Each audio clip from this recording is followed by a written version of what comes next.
Conclusion can mean the final breath of a thought, tidy, tucked in, a ribboned box of certainty. But sometimes it's a crumbling edge, a vanishing point you step over by accident.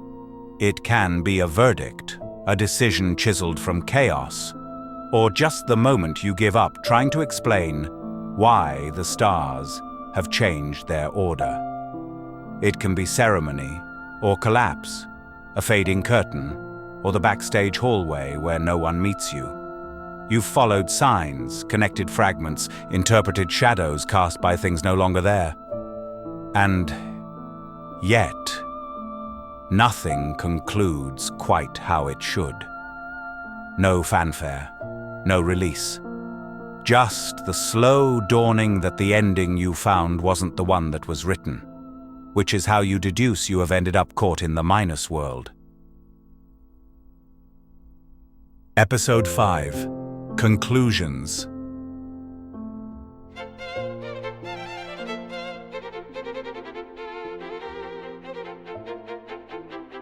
Logica absurda. Mia fine assurda Venezia, my beloved maze of acqua nera and pietra fredda, of whispers and ombre nascoste, city of secrets, città dei peccati nascosti. And I am her hidden instrument, the subtle hand behind silk curtains, the doge's shadow, il filosofo oscuro, inspector grip, maestro di logica corrotta, mercante di innocenza fabbricata. Venice's nobiltà never speak openly of their private crimes. Instead, they send emissari mascherati who whisper in hallways perfumed by mirror and hypocrisy, sealed missives of quiet urgency delivered sotto voce from the Doge's velvet chamber. Always cryptic, sempre vago, inspector, requirimus conclusio alterum. Another explanation, they say, more suitable, more comfortable, more convenient to innocence. Truth grip is a flexible thing. Flectere sine queo superos, acheronta movebo. If I cannot bend the heavens, I will move hell. Thus, I tailor the narratives like a maestro sartoriale, cutting innocence from whole cloth, sewing guilt carefully onto shoulders innocent and easily forgotten. I wield logic like a delicate stiletto, piercing truth's heart, falsifying causality. Dialectica absurda crafted finely into plausible spirals that wind tightly around the throat of justice. They pay in oro, in favori, in positions secured and secrets kept. So many secrets that weigh as heavily as stones beneath the waters of the canal. And then, quella notte oscura. I remember clearly, painfully clearly, the boy lying still on marble cool beneath moonlight, figlio di una strega, la sua pelle bianca come latte, his veins soft threads of azure tragedy, eyes wide open, accusing the empty sky. Behind him stood Lord Foscari, trembling, clumsy, guilt incarnate, mani sporche di sangue fresco, yet begging silently, demanding I make the truth vanish, to conjure innocence from impossible air.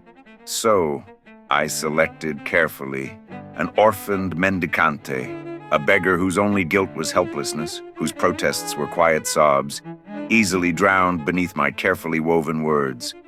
Exe homo, I spoke to the court. Observe motive, means, and method.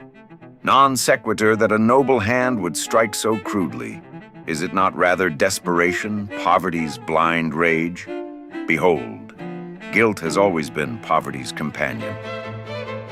And thus, justice unraveled, as the innocent vanished silently beneath Il Ponte dei Sospiri, toward a fate darkly final.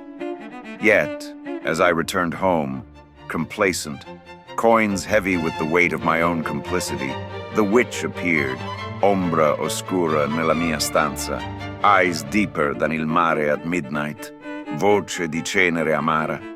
Inspector Grip, architect of lies, fabbro di logica distorta, hear me, maledico te, your death shall neither come by spada nor veleno, not by mano nor cuore umano. Instead, your own logic shall consume you, your philosophy devour itself. chaos and absurdity shall deliver your doom. Quod scripsi, scripsi. What I have written, I have written. I laughed, but my laughter chilled rapidly to silence as her presence faded like smoke into shadows. From then onward, my confidence slowly fractured. I lost trust in my own reasoning. Logica mea fragilis erat. Each deduction felt less secure, each conclusion less safe beneath my feet. Tonight, once more summoned, I stood trembling before Lord Foscari, and another body sprawled cold upon his floor. Yet words failed me. My logic twisted helplessly, my philosophy unraveled. Absurd, a tangled knot choking me mid-sentence. I, stammering, non possum, I see no conclusion. They murmured scandalized whispers. Grip the logical, grip the philosopher, now babbling meaningless words. Disgraced, I stumbled away, out into the cold air of my beloved Venezia, where even familiar pathways betrayed me. Logic no longer guided my footsteps safely home. Instead, absurdity pursued me. Chance hunted me through Calle e Canali until I was lost upon the Rialto Bridge, my breathing ragged, il cuore martellante.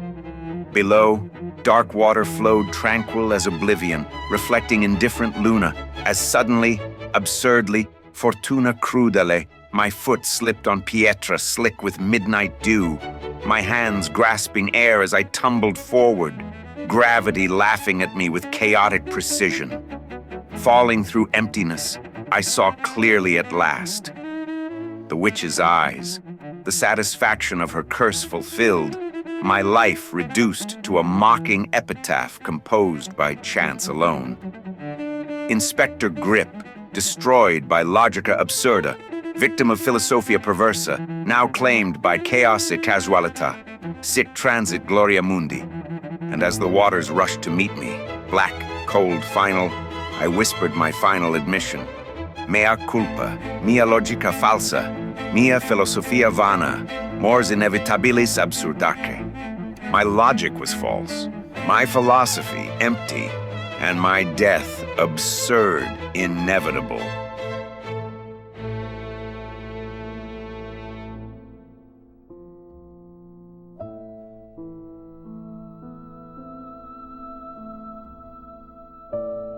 El Chupaflor, they call it, the thief of petals, drinker of secret elixirs, akin to the vampire, yet born of stranger thirst, its wings a blur in the moon's cursed gaze, a flicker between worlds, a shadow between breaths.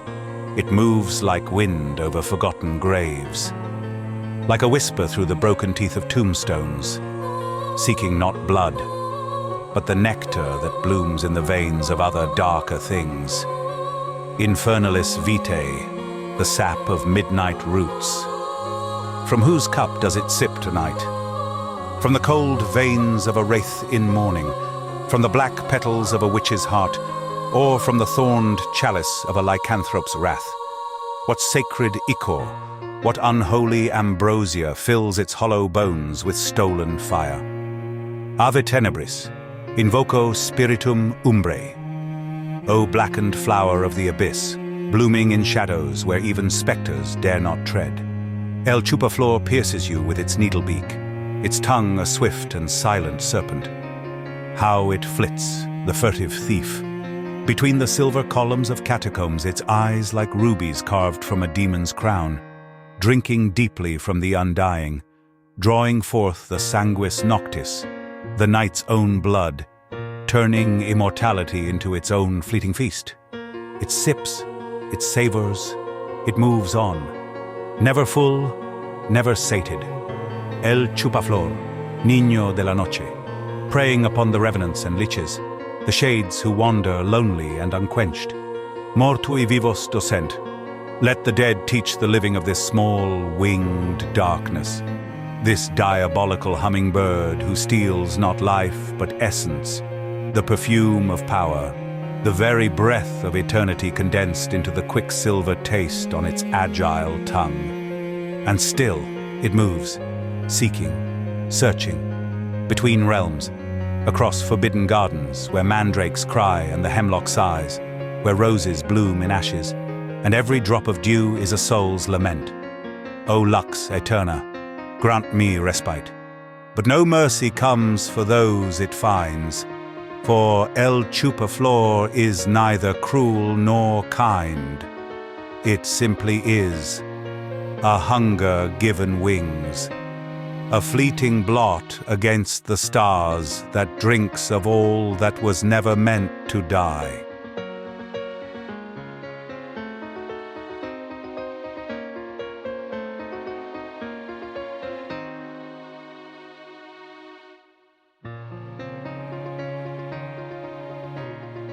The backwards history of a water-damaged journal. The rain's confessions, the rain falls, and with it, a history unravels. On a forgotten bench, a journal lies open, its contents exposed to the elements. As the raindrops touch the pages, layer upon layer begins to wash away, revealing the multi-faceted soul of a book that has been many things to many people. The last writings blur first, a list of names, a scandalous record of promiscuous women, each entry marked with a lover's passionate but transient enthusiasm. As the ink runs, these secrets are washed away, memories wiped clean by the unrelenting storm. Beneath the lies, the next layer emerges, revealing a book of maps, intricate illustrations of distant lands, hidden pathways, and mythical places. A cartographer's dream inked on yellowed paper. The journal had once guided adventurers through uncharted territories, leading them to treasures untold. But the rain cares not for treasures, and the maps, too, dissolve into nothingness. A layer deeper and the journal transforms into a grimoire, a book of magic filled with incantations, potions, and arcane symbols. The wisdom of ancient sorcerers preserved through the ages, ready to be summoned by those who dare. But the rain silences the magic, washing away the spells and leaving behind only the echoes of power that once was. Deeper still, the book becomes a diary of secrets, a chronicle of truths hidden behind masks, of desires concealed in shadows. Every page tells a story of intrigue, betrayal, love, and loss, all penned with an invisible ink that only the rain could reveal. But as quickly as the secrets surface, they are washed away, leaving behind a void filled with unspoken words. Finally, at its core, the journal's first existence emerges, a book of innocence, a child's sketchbook filled with dreams, hopes, and naive wonders. Simple drawings, heartfelt poems, and the purity of imagination are laid bare, only to be swallowed by the rain, leaving behind the innocence that once was. The rain continues to fall, and the journal, stripped of its many lives, succumbs to the elements. Its pages turn to pulp, its binding breaks, and all that remains is the memory of what it once was, a book of magic, secrets, lies, and truths, a reflection of humanity's complex soul.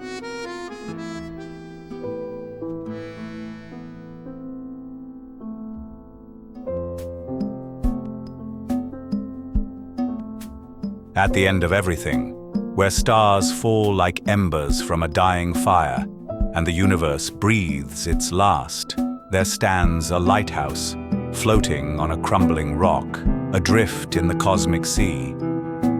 Its beam cuts through the void, reaching for something that is no longer there, a signal lost to the winds of time. Once, this place was the edge of eternity, the boundary between worlds. Planets spun in a delicate dance, their orbits tracing the lines of some forgotten song, and life flickered like fireflies in the endless night. But now, the planets are ghosts, drifting aimlessly, their surfaces scarred by silence, their skies empty of dreams. The keeper of the lighthouse, his hands worn and rough from turning the gears of fate, still tends to the light. He is the last witness, the final guardian of a universe that has slipped away. Alone, he watches the stars burn out one by one, until all that remains are the echoes of what was, and the light he keeps, a solitary beacon in the dark. In his mind, he hears the voices, the stories of those long gone, the whispers of the past carried on the winds of memory. They call to him from beyond the stars, from worlds he once knew, from lives he once saved, from a time when the universe was young and full of light.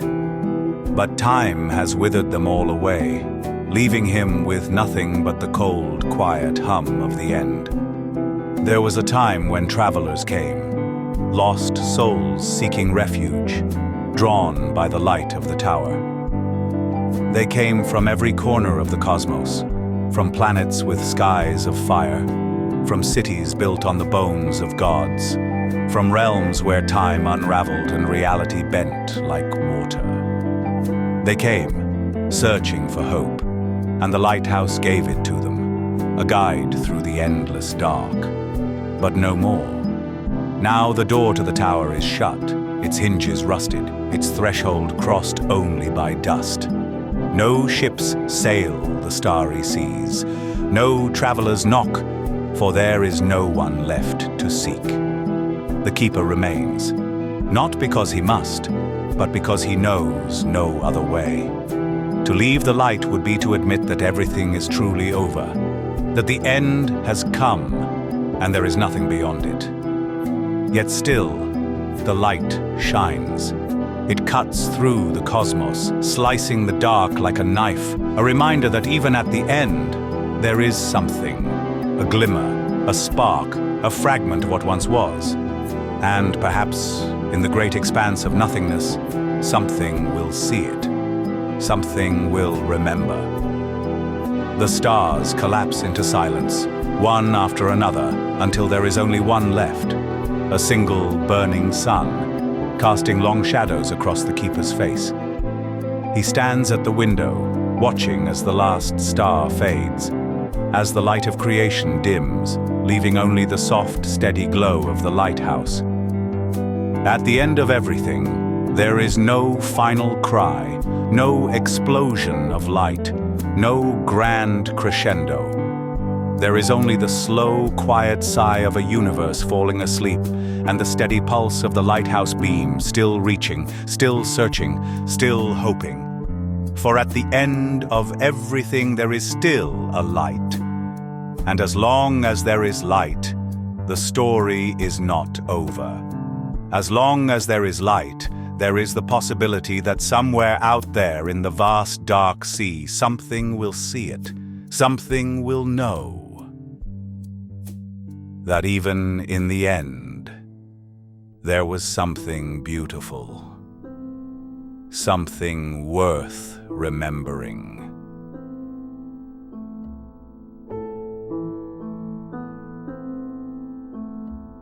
In the end, you extract yourself from the grip of the minus world, finger by finger, thread by thread, as if peeling your soul from a sticker-stuck mirror.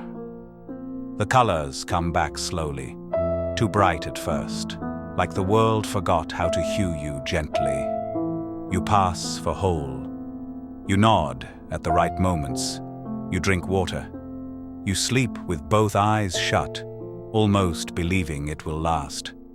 But the silence in your marrow still hums the coordinates, the walls, the sky, the ticking things. They all lean at that same strange angle you can't quite unsee. You miss it. Not the pain, but the purity of unbeing. The clarity that comes when everything else is gone, and you know you will return. You must. You can't help yourself.